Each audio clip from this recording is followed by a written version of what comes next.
Kilala natin si Pope Francis bilang mapagkumbabang Santo Papa. Pero alam nyo bang marami siyang kwento na bihirang marinig? Kilalanin natin siya ng mas malapitan. Narito ang report ni Angela Babad. 7 wika ang kaya niyang bigkasin. Kasama rito ang Spanish, Italian, English, Latin, French, German at Portuguese. Pero kahit multilingual, aminado siyang hirap siya sa English. Mas madali pa daw magsalita ng kanyang native tongue. May translator naman. Bago siya naging pari, isa siyang guro at chemist. May degree siya sa chemistry at nagturo ng psychology at literature bago pumasok sa seminaryo. Pero eto ang pinaka-wild. Naging bouncer siya sa isang nightclub noong kabataan niya sa Argentina. Mahilig siya sa football at die-hard fan siya ng San Lorenzo, isang football club sa Argentina.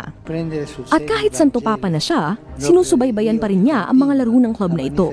Mahusay rin siyang magluto at ang paborito niyang dish ay ang milanesa, isang Argentinian-style breaded meat cutlet. Mahilig siyang sumayaw at magtango. Sa Argentina kasi, yan ang kanilang tradisyonal na sayaw.